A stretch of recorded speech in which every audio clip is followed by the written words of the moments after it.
I don't know if there's anything that was like extremely different or anything like that. I will say that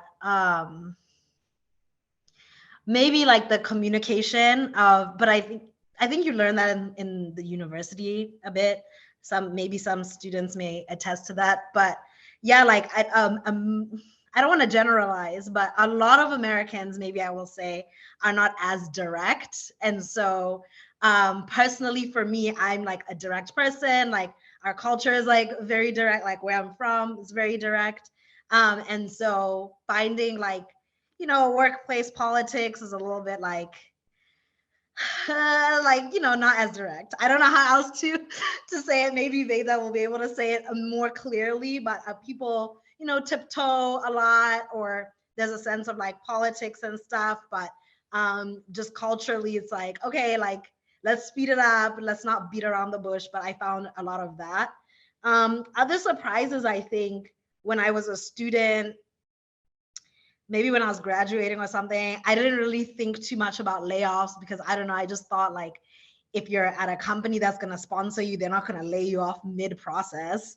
That's yeah, I was rudely awakened, not like by my own experience, thank God. Knock on wood. But just seeing on LinkedIn other international students posts, or I guess foreign nationals now because they're no longer students, on how they've been laid off, or like midway, like they're in the they have an OPT or a green H1B, and they're like mid green card process, and now that they've been laid off, like the green card process has been canceled for them, right? Like that's extremely painful because like that's a long process, and if you've done all the forms and things like that, it's like you've already spent like the emotional and mental bandwidth, and then for it to just like end because the company is laying you off is like very gruesome. And I think that was like a rude awakening, something that I just like didn't think too much of.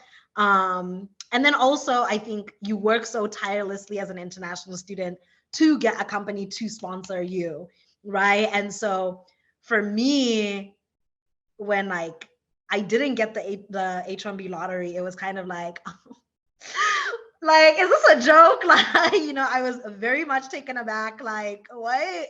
I think it just didn't fully sink in that it is a lottery process and you're literally playing the lottery.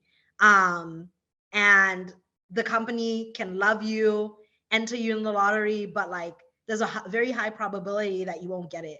My first time, I think it was like 2020, like it was it was just very tiny, and like I didn't get it, and so it was whatever. But I think now I had to reframe my mind from like wanting to stay in the US to like moving to Canada. And I did spend the past 2 years in Canada. I only just got back to the United States. It's now 6 months. So I'm kind of like restarting that again.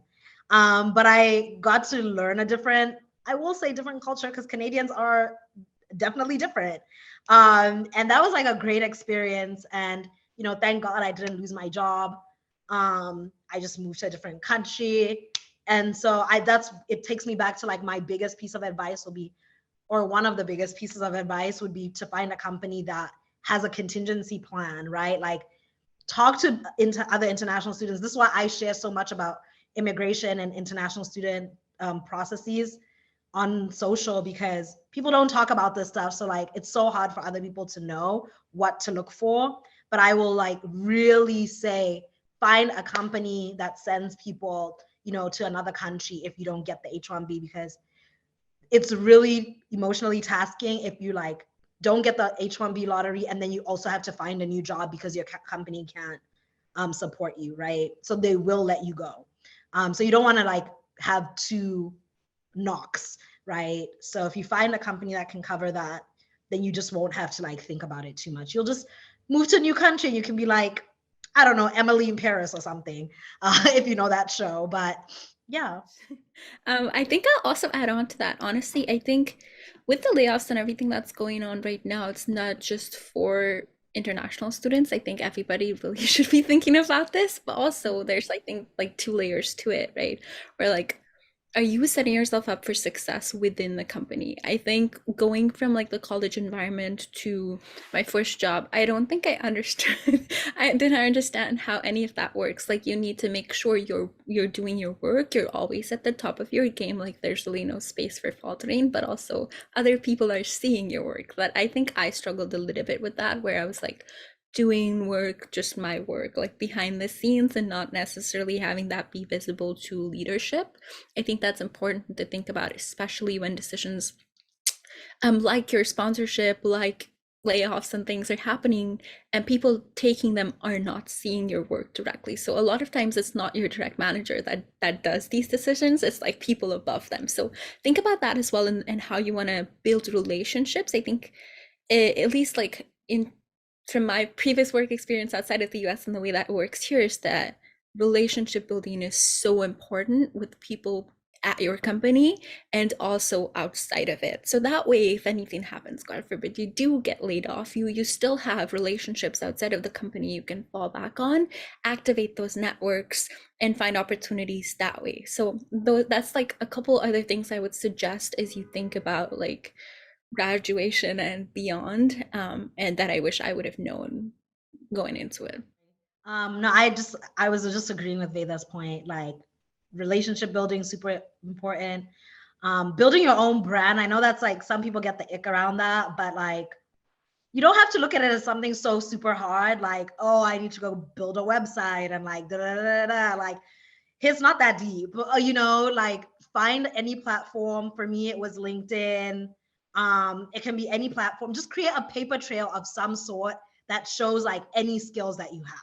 Just pour it all into that. For me, it was like I enjoy writing. I enjoy like I would interview people on my LinkedIn, like so much of that. So getting this job that I'm in now, literally like the president of my org is somebody that I interviewed, like when I didn't even know this team, right? Like I kind of like the kind of, I won't say weasel, but like pigeonholed my way into this team, right? When I found out that I didn't get the H-1B and I was like, I kind of want to change jobs. So I was able to network my way into this team, right? So I would encourage you, and it's still in the same company, but what Veda mentioned, it's so super important. And I would couple that with like making yourself visible, leaving a paper trail. Like if you don't want to call it brand building, call it leaving a paper trail of some sort, some other skills that you have. And even if they don't tie to like your education, but some way that people can see like, oh, okay, you know, you're multi-dimensional value add.